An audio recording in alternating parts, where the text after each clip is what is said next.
Okay, hi everybody. This is Dr. Ed Park from Recharge Biomedical, and today we're going to be discussing erectile dysfunction. I want to lead with this quote from Larry David, Curb Your Enthusiasm, where he says, I believe that every erection is a miracle. And I think that there is a certain way that we can view it in that light. Um, People have said that the world is obsessed with penises, there's phallic symbols everywhere. Um, for example, we see these obelisks. We see the Eiffel Tower, which is reminiscent of the muscular structure of the perineum. In Japan, they have an annual penis festival. Um, I think that people do get a little obsessed, although I'd like to argue for the ladies out there that uh, maybe penis envy was not a thing, but it's certainly nothing to envy as we get older in terms of erectile function. So the erectile dysfunction is defined as the inability to achieve or maintain an erection sufficient for satisfactory sexual performance. There's a lot to unpack there. Satisfactory for whom? Performance, hard to say what that means. But it's interesting that priapism, which is a prolonged erection lasting more than X number of hours, is not considered dysfunction. So it's kind of in the ether that people should be able to get an erection. But then again, as we age, it gets harder. Things like episodic problems with erectile function, like being in an anxious or a depressed mood or alcohol intoxication, should probably not be counted towards this. But it's a very ubiquitous condition. It's related to primarily decrease in vascular function, but also related are nerve functions as well as muscles. The muscles that look like the Eiffel Tower lower level, the bulbocavernosus and ischiocavernosus, have their analogs in the female, and they actually work to tighten as well and help with erectile function. The risk factors are well known or should be well known to you. They include medications, a lot of antihypertensive medications, many of the psychotropic medications. Diabetes, of course, is a multi hit on your vasculature and your nerves. High blood pressure is bad for the vessels as well, giving them loss of elasticity and damage, atherosclerosis. Smoking is a big one. Hypogonadism, which just means low testosterone of any source, can be a factor, as well as spinal cord injury or local injury from pelvic surgery. A common one is prostatectomy, especially radical prostatectomy or radiation in that area. So, erectile dysfunction rhymes with aging. And what I mean to say by that is that all the things in the octagon that we see are going on. We have cardiovascular problems, we have inflammation, we have decreased collagen elasticity in the connective tissue. Everything conspires to multifactorial. So if you took people 40 plus, or men, I guess you could say, 10% have mild erectile dysfunction, 25% have moderate erectile dysfunction. This is just one study. It depends on how you measure it and how truthful the people are, how you define it. But you can see from the histograms above that it's not a good story. By the time you're 70, about two-thirds of men have what we would call erectile dysfunction. Even in the 20s, about 8%, according to this. So it's a cumulative thing, it's a one way thing, kind of like aging itself. It's very rare to get more lung capacity, very rare to get softer arteries, very rare to get better memory or reaction time.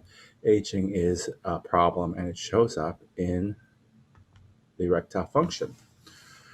So let's look at the basic male anatomy. As I mentioned, there are analogs in the female. If you look at the female perineum, which is that area below the pelvic diaphragm, the musculature is very similar in the woman and the man. In the gray cartoons, we see that during gestation, the testicles, like in the woman, have to descend. Actually, the women's ovaries don't descend, but the male testicles do. They come down into the scrotum in that inguinal canal, and they have to, usually when you're born, they're already descended by virtue of this thing called the gubernaculum, which keeps them out. And as you might remember, the reason they're out is because the body temperature is a little cooler out there. High temperature is not amenable to good spermatogenesis. Um, A cross section, this kind of glowing structure, gives us insight into what the anatomy is with regard to the urination. So we see that big pink bladder. At the base of the bladder is that prostate. The prostate, of course, creates that prostatic fluid, which is in the ejaculate. Um, these brownish tubes that come around, that's the vas deferens. That's descended down into the scrotum, and that's the tube that will receive or not receive, in the case of a vasectomy, the sperm themselves, which make up a very tiny bit of the volume of the ejaculate. We see that the scrotum is there. It doesn't have to be there. You can be castrated. It's somewhere near the bottom third of the shaft of the penis.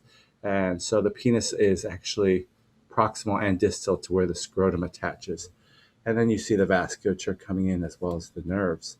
Above us, we see a cross section of the penis, and there's three major structures. There's two corpora cavernosa, which are these big spongy tubes, and there's one right around the urethra as well. The urethra is on the ventral side, the bottom side, and that's where the corpus spongiosum lies. The tip of the penis is known as the glans. Here it's shown in an uncircumcised penis. There's, of course, the foreskin if you have not had a circumcision. In cross-section above me, we see that the urethra comes down from the bladder through the prostate and through the corpus spongiosum of the penis. So when you're doing procedures, we need to be aware of staying away from the urethra, which can be damaged, and know where the major structures are, which tend to come in at 12 o'clock, the nerve and the artery. So that's something we'll get into just a bit. Let's talk about what an erection is. If you know anything about battlefield first aid or acute first aid, there's this thing called compartment syndrome. Compartment syndrome means that often in the thigh, if it's traumatized, you get bleeding into the anterior compartment. And a compartment is just an area, potential space, because it's got fascia, which is this tight fibrous bundle. So what happens if you're bleeding into the anterior compartment of your thigh, you have a lot of blood coming in, but because of the pressure in this fixed sausage casing, if you will, the veins get compressed. The veins are softer and they can be compressed. So the arterial blood keeps on pumping in, the venous blood can't come out, and you get this tense swelling, which can lead to necrosis and muscle loss. That's basically every time, as Larry David said, an erection is a miracle. Every time you're getting a compartment syndrome of your penis. So below that, we see what's being illustrated. The arterial blood is coming in because the artery is dilated. So there's more blood going in, which compresses those blue veins, and you get trapping of the blood for a time. And that is an erection. It's basically a temporary compartment syndrome. Vasoconstriction and vasodilation are shown to my left, and we see that in a normal artery, if we just say that's the normal arterial tone, remember arteries have smooth muscle to control their diameter and their blood flow. When you vasoconstrict, the muscles of the smooth muscle lining constrict, and you get less flow but higher pressure flow, sort of like kinking a garden hose. If you want to learn more about hypertension, go back to my YouTube channel and look up hypertension. My channel is DRPARK65. And it dawned on me as I came at it from a beginner mindset that hypertension is actually an adaptation to poor blood flow. So it definitely is not a one-way street. In contradistinction, when we see an artery dilating and hopefully sending more blood to the penis and getting that compartment syndrome, what we see is that the artery has to open up and relax. And that happens because above me, we see a smooth muscle cell. On the right, we see relaxation. So how do we get relaxation? Well, the final column pathway is we got to get calcium to come in and relax that muscle cell. Okay? So how do we get calcium to come in? Well, there's this protein kinase thing which signals the channel to open. Okay, so how do we get that circle with the GA, PKGA, to activate? Well, there's two ways. There's cyclic AMP, which is a signaling molecule. And so the green one on the left, PDE5, is the enzyme that breaks down cyclic AMP. In 1998, they won a Nobel Prize for the discovery of nitric oxide. So you see nitric oxide coming in on the left as oxygen, becoming converted by eNOS into nitric oxide. This is a potent vasodilator. So basically, what happens is nitric oxide causes cyclic GMP to go up and the muscle relaxes. But if you inhibit PDE5, that green oval, as with Viagra or the other related drugs, then you get a buildup and you get a relaxation and you get increased blood flow. An alternative way to do it is in the red pathway. That's PGE1, prostaglandin E1, something we used to soften the cervix when we were delivering babies. That can bind and also cause a buildup of cyclic AMP. Coming in on the top and the side are these nerve terminals, and we see that the nerve terminal can itself release nitric oxide, and we are reminded that the ability to have an erection is related to the parasympathetic system. So the mnemonic is point and shoot. So in order to get an erection, you have to have the parasympathetic acetylcholine coming in and relaxing. But in order to have an orgasm, that requires a burst, if you will, of sympathetic activity. So it's P for parasympathetic and shoot, S for sympathetic. So having an erection and completing it to orgasm is not that easy. All right, let's talk about PDE5 inhibitors. So the first one on the market in 98 was Viagra, one of the blockbuster drugs, of course. Next to it is Cialis, and more closely related is Levitra. So if we look at the molecular diagram, we see that the cyclic GMP is analogous in its structure to these three molecules. So it's a competitive inhibition model. So sildenafil, the original Viagra, is shown on the left. It's very similar, as you can see, to vardenafil or Levitra. And a little different is tadalafil. I guess tada, it was the naming. I don't know. But if we look at the side effect profiles above, it's very interesting. About 15% of the time you get a headache is because of vasodilation, very potent vasodilation. And nitric oxide is not just about having an erection. It's pervasive throughout the body as a regulator of arterial vascular tone. Flushing is very common, especially in the two related ones. Dyspepsia, which means heartburn, can also occur. Rhinitis can also occur, meaning a stuffy nose. And only in the Cialis do you have a low incidence of back pain. It appears that only with the blue pill do you get these visual disturbances. Typically, they take the form of cyanopsia, which means seeing blue. Everything becomes a blue tint. The contraindications above are shown if people are taking nitrates for cardiac dilation to prevent angina, if people have a low blood pressure, or if they have problems clearing it, like hepatic or renal problems, if they've had a recent stroke or heart attack, it just changes the hemodynamics too much. And if they have a hereditary retinal disorder, it's also not a good thing. I mentioned in the header here that 90% of pornography actors use Viagra. So it's something that has gotten into the culture, not just for elderly men who need to have sex, but as far as the performance enhancement, it's said that it's ubiquitous as well. So exosomes are not FDA approved to create or to treat erectile dysfunction, but it appears, not so much from my experience, because I've only had a couple of patients, but there's a lot of people in various clinics that are doing a high volume of these. So it appears to be helping according to their anecdotes. Of course, we await published studies, and it's going to be many years if it ever gets approved for this indication.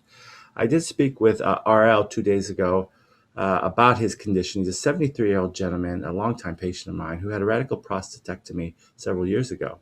He had very severe ED, basically inability to get an erection, and that's because of the radical prostate dissecting out and damaging those nerves.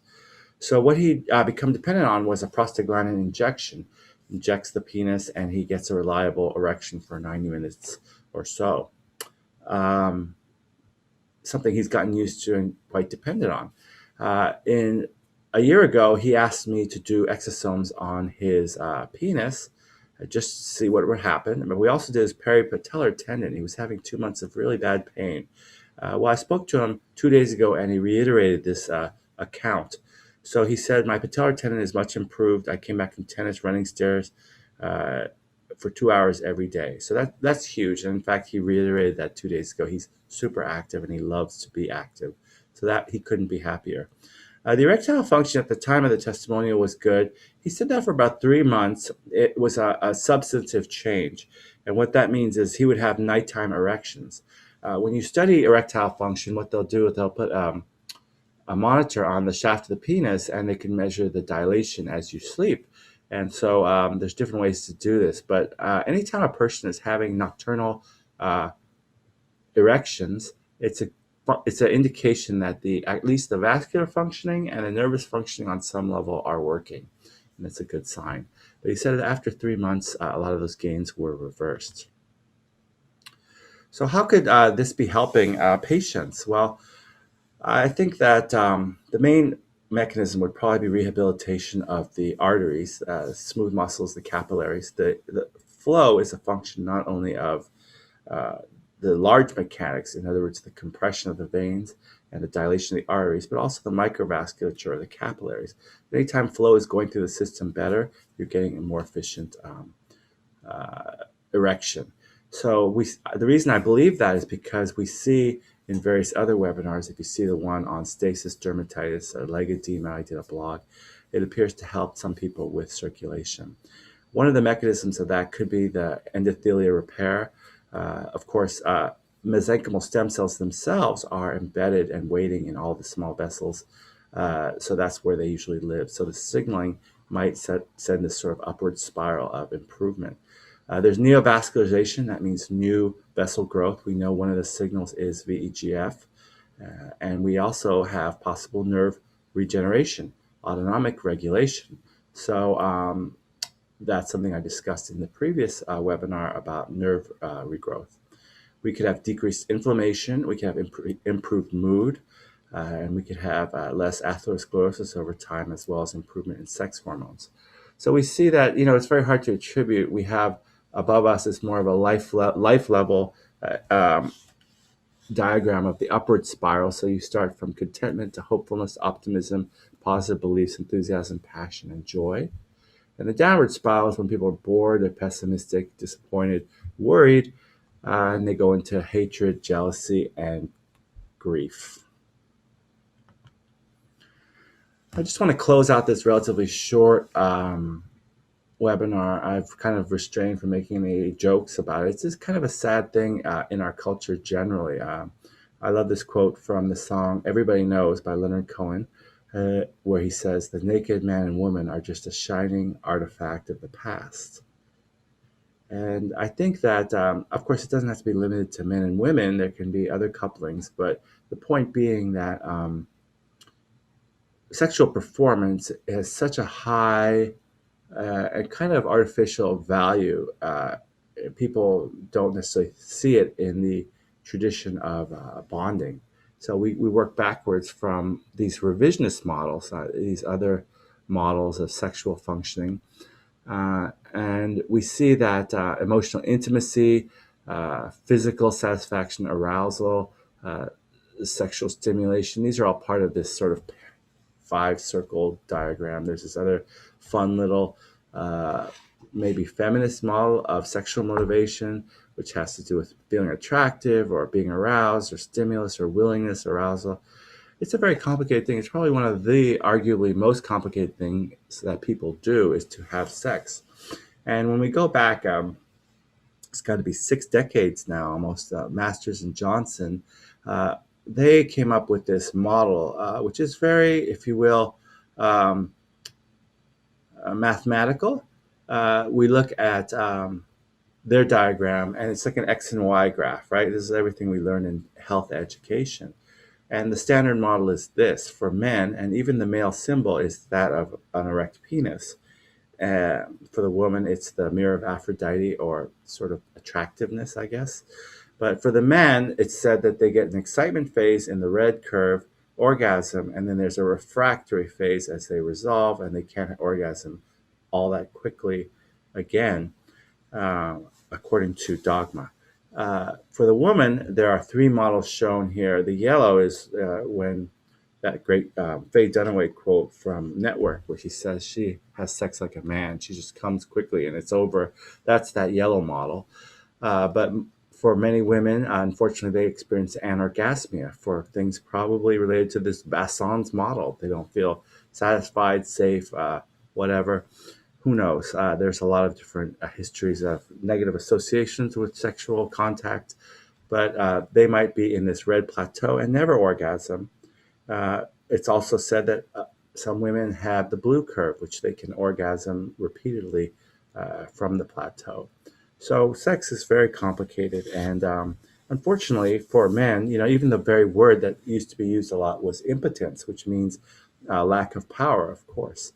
And when we see that even among 20-year-olds, maybe because of their idealization of this 90% porn star, well endowed, artificial sort of sex that they're viewing, their mental schema of what sex is or should be as a performance art is perhaps a little skewed. Pornography consumption, of course, is very common these days, and it seems to have a deleterious effect on the self image, the psyche, and perhaps even the bonding and the satisfaction of sexuality, generally speaking. So, it could be that people will someday, as in my graphic novel, instead of preferring physical intimacy with all its foibles and mishaps, they might just hook up to their brains through virtual goggles and haptic connections and prefer that as a more real experience, sadly. So, we're at a situation where erectile dysfunction is nearly ubiquitous in older people as we get older, but it can also occur in younger people for a variety of reasons. So, again, the uh, the main things to combat erectile dysfunction will be to relax, not worry about performance, don't medicalize it, keep a healthy weight, lifestyle, exercise, quit smoking, healthy body, healthy mind, healthy penis. It's not a saying in Greek, but it might be in Latin.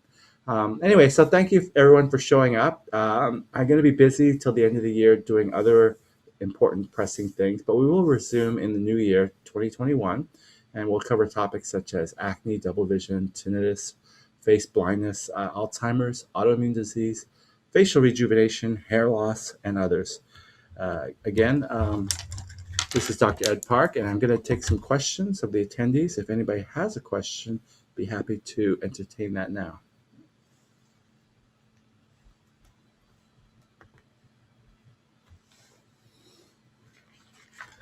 Okay, so you can type in your question, or you can raise your hand, and I will call upon you, and like that. Yeah. All right. I'm going to unmute Dan. Hey, how are you doing, Dan? I'm good. I'm good. With the exosomes for this situation, do you just use the exosomes alone, or are you using PRP? Like, Platelet-rich plasma, or PRP, is something commonly used in these men's health clinics. They spin your whole blood down. In the middle fraction, there's something called platelet-rich plasma. So that fraction has a lot of platelets, and it has the growth factors, platelet-derived growth factors, etc., which will cause a tremendous inflammation. And the hope is that the inflammation and the resultant uh, repair will cause the thing to grow back stronger. Okay. Um, I have no personal experience or knowledge with PRP, so the answer to your question would be no. I don't think that other technologies, such as I remember the patient 2 days ago was telling me they use this mechanical slash sonic disturber to try and really crush up, like meat tenderize the penis. And he said that made it worse, actually. So you have to be very careful when you're creating damage or creating inflammation. So this would be a situation where we're just trying to tap into the natural reparative pathways, the neovascularization, the nervous repair. So yeah, I don't think that that's something I would feel comfortable with. I hope that answers your question.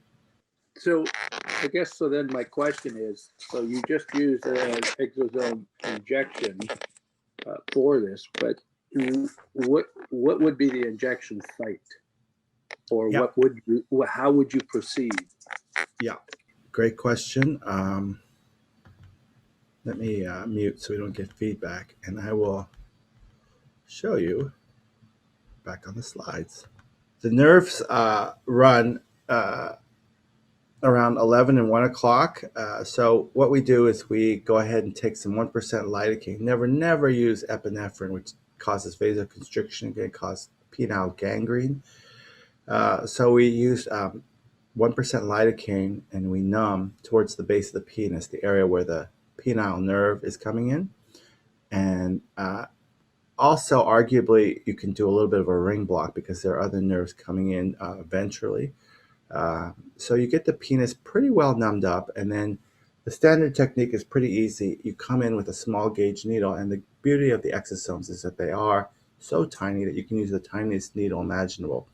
And so you come in through the side, and that white sort of sheath you see above is called the tunica albuginea, and that is the tough sort of fascia. So you can feel the needle poke through, and you're in the spongy part of it, and you just inject in there, and it's pretty well tolerated if you're numbed up, and that's generally the case. And some people have been experimenting with actually going proximal to the scrotum, where the muscles of the ischio and the bulbo cavernosus are, thinking that muscle rehab might be a little bit of advantage as well. Um, So this is a very common procedure. They call it the P procedure. P for penis, I suppose, and O for maybe a shape. Uh, but there are a lot of clinics that are doing a lot of these procedures for sexual health. Arguably, anytime you're bringing new blood flow, healthier tissues, and better nerves, you can help some of the machinery for both men and women down there. So. Let me see if there's a question here. What were you using for ED before exosomes? Well, I wasn't using anything. I don't practice in this space. I was actually an OBGYN. But the reason why I am doing it now is because I am experienced in exosomes. So exosomes have multiple uses. Uh, I think generally the use of these PDE5 inhibitors is pretty ubiquitous, and it is something that has really made it into the arsenal for men of all ages, if you will. You know, there's a lot of stigma and shame and virtue signaling around the whole thing of erectile function, dysfunction. Um, so I think that gradually it's been somewhat destigmatized, but yeah, just like it's not as easy to run and jump and do other things, aging takes its toll on all organs. And I think Larry David is kind of right. It is kind of a miracle that people can even get erections as they get older. But, you know, having said that, there are exceptions that prove the rule. I have an 84 or 5-year-old gentleman who has sex 2, 3 times a week. He thinks that might be due to the telomerase activator he's been taking for about 9 years. But also, he happens to be Chinese, and in Chinese, the dogma is quite different. It draws attention to the dichotomy or the dimorphism of men and women. So they believe that the chi or the life force is actually lost when a man ejaculates. So there was an apocryphal or maybe a real guy who was said to have lived 200 and something years, and one of his secrets was that he ejaculated into his brain, which means that he never physically ejaculated, he never lost his precious bodily essence, as the line goes. Um, so, of course, female sexuality is much more uh, different than that, I guess you could say. It's much more, um, I mean, orgasm is a huge part of it, as well as the pleasure of it is probably quite different from that of a man. Unfortunately, the male has to be sort of like maintaining this paradoxical state of um, relaxation, relax, relax, relax, and then suddenly climax with a sympathetic. And it's a bit of a juggling act. for them. Uh, for women, maybe a different experience entirely. Who knows? Um, Although there are many overlaps in how people experience sexuality, and it's much more than just a Masters and Johnson phenomenon, isn't it? It has to do with power dynamics, weird childhood stuff, uh, stress relief. I mean, the many meanings of what sexual intercourse can have kind of reflects the many connotations that a word like the F word can have. So, anyway, I'm waxing a little bit philosophical here. Are there any other questions about sexual erectile function? Interestingly, we did a webinar about menopause, and I have a cohort of about 3 women who are have a libido going up incredibly high, and again, that would point to an upward spiral. Whether their mood, their health, their inflammatory state, their organ functioning is different.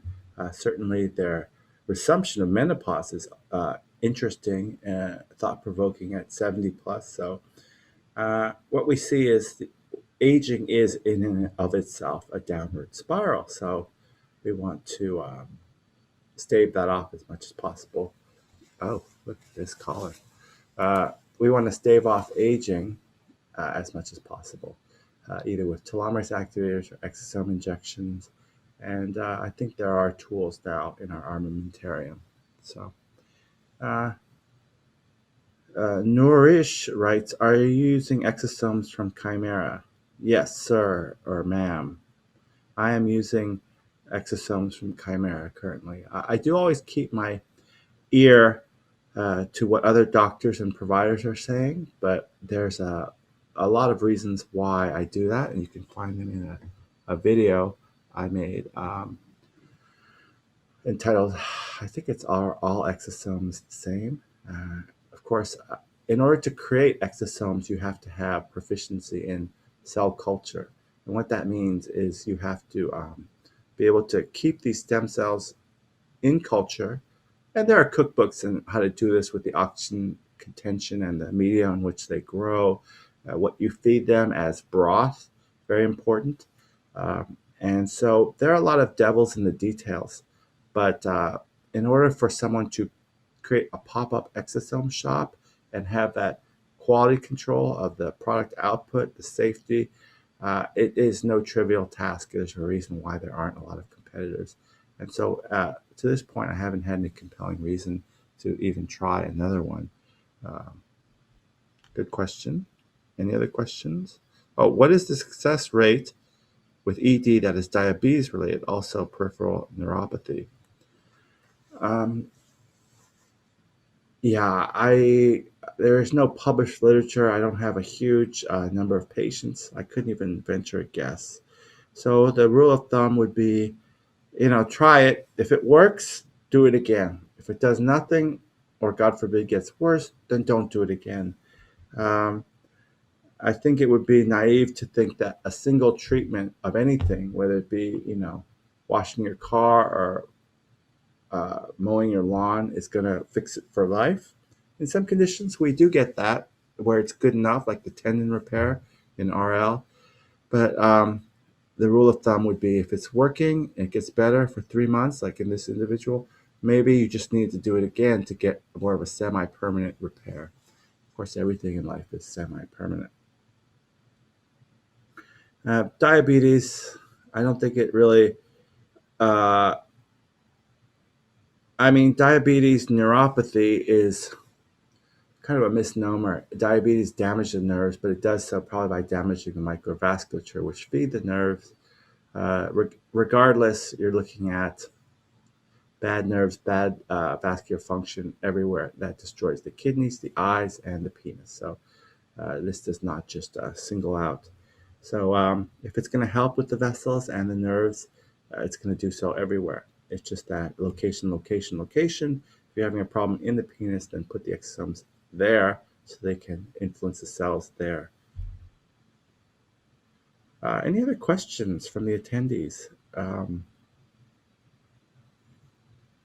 question from any of the women.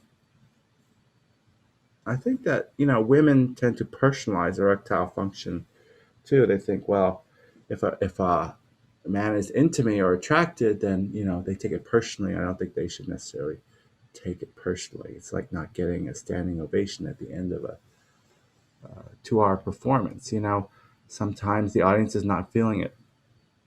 Sometimes there are problems other than just attractiveness, and of course, human relations very complicated, as we allude to above in the quote.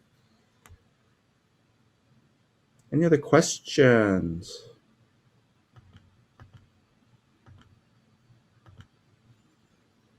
Okay, I think that'll wrap it up. I was able to uh, refrain from making too many jokes, and so I count that as a big win.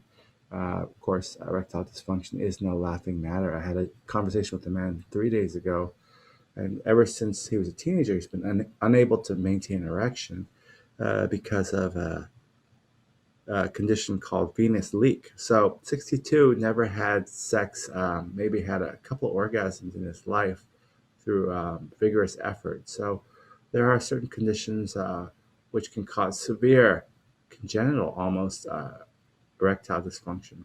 And there also are prostheses. So, the ability to maintain erection to anyone's satisfaction, even your own, and then orgasm, these are not trivial things. So, anyway, I would say for most people, the recourse would be just to muddle through or take some Viagra, even though there are some risks. I think sildenafil is probably the safer, longer acting, and better drug. Tadalafil, which is uh, Cialis or Cialis.